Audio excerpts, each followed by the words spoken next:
আসসালামু আলাইকুম ওয়া রাহমাতুল্লাহি ওয়া বারাকাতুহু। আজকে আমরা আলোচনা করব নাকেরা ও মারিফা সম্পর্কে। রজুলুন কোনো নির্দিষ্ট লোকের কথা বলা হয়নি, এখানে অনির্দিষ্ট লোকের কথা বলা হয়েছে। সুতরাং যে শব্দ অনির্দিষ্ট ব্যক্তি বা বস্তু বোঝায় তাকে নাকেরা বলে। তাহলে রজুলুন একজন ব্যক্তি, এই ব্যক্তিটা কোনো নির্দিষ্ট নয়, অনির্দিষ্ট, পৃথিবীর যে কোনো একজন ব্যক্তি হতে পারে। তাহলে এই রজুলুন শব্দটা যেহেতু অনির্দিষ্ট একজন ব্যক্তিকে বোঝাচ্ছে, তাহলে রজুলুনকে নাকেরা বলা হয়। আরও কিছু উদাহরণ বলি। মুআল্লিমুন, পৃথিবীর যে কোনো শিক্ষক, তাহলে পৃথিবীর যে কোনো শিক্ষক হতে পারে, এটা অনির্দিষ্ট একজন শিক্ষক, তাহলে এটা ওকে নাকেরা বলা হয়। তিলমিজুন, যে কোনো ছাত্র। মাদিনাতুন, যে কোনো শহর। তাহলে এইভাবে অনির্দিষ্ট ব্যক্তি বা বস্তু সেটাকে নাকেরা বলে। তাহলে আমরা নাকেরা চিনতে পারলাম, নাকেরা কাকে বলে? অনির্দিষ্ট ব্যক্তি বা বস্তুকে নাকেরা বলা হয়। সুতরাং যেই শব্দ অনির্দিষ্ট ব্যক্তি বা বস্তুকে বোঝায় তাকে আমরা নাকেরা বলি। এখানে যদি আমরা খেয়াল করি, মুহাম্মাদুন, এখানে নির্দিষ্ট ব্যক্তিকে বোঝানো হয়েছে। মুহাম্মদ একজন নির্দিষ্ট ব্যক্তি, তাহলে মুহাম্মদ নির্দিষ্ট ব্যক্তি। ফাতেমা নির্দিষ্ট একজন ব্যক্তি, তাহলে নির্দিষ্ট ব্যক্তিকে বোঝানো হয়েছে। যেই শব্দ নির্দিষ্ট ব্যক্তি বা বস্তুকে বোঝায় তাকে মারিফা বলে। তাহলে আমরা এই নাকেরা এবং মারিফা প্রথম যে পরিচয় সেটা আমরা জানতে পারলাম। নাকেরা বলা হয় অনির্দিষ্ট ব্যক্তি বা বস্তুকে নাকেরা বলা হয়, আর মারিফা বলা হয় নির্দিষ্ট ব্যক্তি বা বস্তুকে, সেটাকে মারিফা বলা হবে।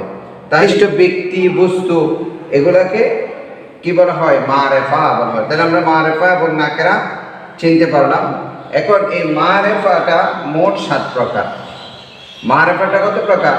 7 প্রকার। এই 7 প্রকার আমরা ভালোভাবে মুখস্থ করতে হবে, তাহলে আমরা কি করতে পারবো? মারিফা সম্পর্কে সঠিক ধারণাটা পাবো। 1 নাম্বার হলো আলাম, মানে আলাম। 2 নাম্বার হলো আদ-দামাইর। 3 নাম্বার হলো আসমায়ে ইশারা। 4 নাম্বার আসমায়ে মাউসুলা। 5 নাম্বার মুআররাফ বিল আলিফ ওয়াল লাম। 6 নাম্বার মুআররাফ বিল ইদাফাত ইলাল মারিফা। 7 নাম্বার মুআররাফ বিন নিদা। তাহলে মারিফা 7 প্রকার। আল-আলামু, আদ-দামাইর, আসমায়ে ইশারা, আসমায়ে মাউসুলাত, মুআররাফ বিল আলিফ ওয়াল লাম, মুআররাফ বিল ইদাফাত ইলাল মারিফা, মুআররাফ বিন নিদা। আমরা এই 7 প্রকারের এখন একটু সংক্ষিপ্ত ব্যাখ্যা করি, আলোচনা করি একটা উদাহরণের মাধ্যমে। এখন এই 7 প্রকার মারিফার 1 নাম্বার হলো নির্দিষ্ট ব্যক্তি, বস্তু এবং স্থানের নামকে আলাম বলে বা ব্যক্তিবাচক। বাংলায় সেটাকে ব্যক্তিবাচক বলে। তাহলে নির্দিষ্ট ব্যক্তি, বস্তু এবং স্থানের নাম, যেমন ফাতেমা, আলী, মক্কা, ঢাকা ইত্যাদি। এইভাবে আমরা নির্দিষ্ট যে কোনো ব্যক্তি, নির্দিষ্ট যদি ব্যক্তি হয় রহিম, করিম, এভাবে যত ব্যক্তি আছে সমস্ত ব্যক্তি হলো কি আলাম, মারিফার প্রথম প্রকার। দ্বিতীয় হলো যে কোনো স্থান, যে কোনো নির্দিষ্ট স্থান, যেমন মক্কা, ঢাকা, এভাবে যত স্থান আছে, যে কোনো বস্তু, এগুলা সবগুলো হচ্ছে কি মারিফার প্রথম প্রকার আলাম, যেটাকে বাংলায় ব্যক্তিবাচক বলা হয়।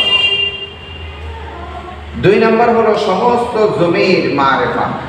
সমস্ত জমিরকে মারিফা বলা হয়, যেমন হুয়া, হিয়া, আনতা, আনতি, নাহনু, আনা। তাহলে আমরা সমস্ত জমির, যেমন আনা, নাহনু, আনতা, আনতি, হুয়া, হিয়া, এগুলা সবগুলো হলো মারিফার দ্বিতীয় প্রকার। তাহলে আমরা জমির, সমস্ত জমির কি মারিফা। 3 নাম্বার হলো যেই শব্দ দ্বারা কোনো কিছুর দিকে ইশারা করে তাকে আসমায়ে ইশারা বলে। তাহলে যেই শব্দটা দ্বারা কোনো কিছুর দিকে ইশারা করা হয় তাকে আসমায়ে ইশারা বলে।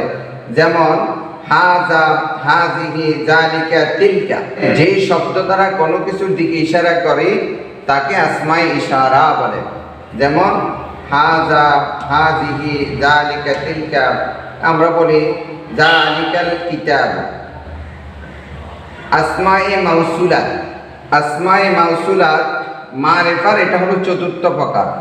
যেমন উহিব্বুল্লাযী ইউহিব্বুনি, এখানে উহিব্বুল্লাযী ইউহিব্বুনি বাক্যটি দেখো, এখানে যদি আল্লাযী শব্দটিকে পরবর্তী বাক্য থেকে আলাদা করে নেই তাহলে বোঝা যায় না যে আল্লাযী দ্বারা কোন ব্যক্তি উদ্দেশ্য।